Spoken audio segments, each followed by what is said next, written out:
కుష్ఠరోగి ఒకడు వచ్చి, ప్రభువా నీకిష్టమైతే ఎందుకు ఈ మాట అంటున్నాడో ఇప్పుడు జాగ్రత్తగా ఆలోచించగలిగితే, నాకు ఈ రోగం వచ్చినందుకు నేను ఎవరికి ఇష్టం లేదు, నా భార్య పిల్లలకు ఇష్టం లేదు, నా బంధువులకు ఇష్టం లేదు, నా తోటి వారికి ఇష్టం లేదు, నా స్నేహితులకు ఇష్టం లేదు, ఎవరికి నేను లోకములో ఇష్టము లేదు, నేను ఎవరికి ఇష్టం లేదు. ప్రభువా నీకైనా నేను ఇష్టమా? చూసారా, ఒక కుష్ఠరోగి ఎందుకు ఈ మాట మాట్లాడుతున్నాడంటే అతని గుండెల్లో బాధ అండి. ఊరు బయట ఉంచితే ఎంత బాధ ఉంటుంది చెప్పండి. ఒక కుష్ఠరోగం వచ్చిన వాడికి తిండి లేక బట్ట లేక వాడిని దూరంగా ఉంచినప్పుడు వాడే అపవిత్రుడు అంటే ఎంత బాధ ఉంటుంది చెప్పండి. ఏమండి, ఎంత బాధల్లో కుమిలిపోతూ వచ్చి ప్రభు దగ్గరకు వచ్చి ఏమంటున్నాడు తెలుసా? ప్రభువా నీకైనా నేను ఇష్టమా అంటే నేను ఎవరికి ఇష్టం లేదు, ఎవరికి ఇష్టం లేదు. ఎవరికి ఇష్టం లేని వ్యక్తిని యేసు ప్రభు అంటున్న మాట ఏంటి తెలుసా?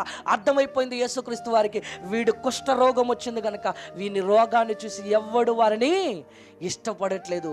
ప్రభు అన్న మాట ఇప్పుడు మీరు చూడండి, ప్రభు ఎంత గొప్పగా మాట్లాడుతున్నాడో.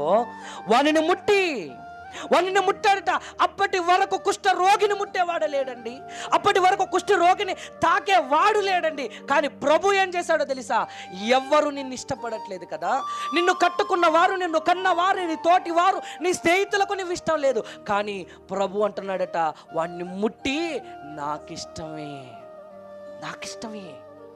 ఎవ్వరు ఇష్టపడని వ్యక్తిని యేసు ఇష్టపడ్డాడు. చూడండి ప్రియులారా, ఎవరికి ఇష్టం లేని వ్యక్తిని బంధువులకు, స్నేహితులకు, తోటి వారికి, కన్నవారికి, పుట్టిన వారికి ఎవరికి ఇష్టం లేని వ్యక్తిని ఎవరు ఇష్టపడ్డారు అంటే నేను ఇష్టపడ్డాను, నాకు ఇష్టమే. అదండి, నీకు ఇష్టమైతే ఎందుకన్నాడు అనుకుంటున్నారు? నన్ను ఎవరు ఇష్టపడట్లేదయ్యా ఈ లోకంలో, నన్ను ఎవరు ప్రేమించట్లేదయ్యా ఈ లోకంలో. నేను ప్రేమకు దూరమైపోయి బ్రతుకుతున్నాను, నేను ప్రేమకు చాలా దూరంగా ఉండిపోయి బ్రతుకుతున్నాను. నువ్వైనా నన్ను ప్రేమిస్తావా? నువ్వు కూడా ప్రేమించకపోతే నేను చచ్చిపోతానయ్యా, నువ్వు కూడా నన్ను ప్రేమించకపోతే నేను ఇలాగే నా జీవితాన్ని ముగించేసుకుంటానయ్యా అని బాధతో వచ్చాడు గనుక ఎవరు ప్రేమింపకపోయినా ప్రభు అంటున్నాడు నాకిష్టమే. ప్రేమ దేవుని పిల్లలు, ఎంత గొప్ప ప్రేమికుడు మీరు ఆలోచించండి. ఒక కుష్ఠరోగినే ముట్టి నాకు ఇష్టమే అన్నప్పుడు మరి నువ్వు ఆయనకి ఇష్టం లేదనుకుంటున్నావా? నేను పాపం చేశాను, నేను దూరంగా ఉండాలి, నేను పాపిని అని అనుకుంటున్నావా? దేవుడు అంటున్నాడు ఏంటి తెలుసా? నువ్వు నాకు ఇష్టం,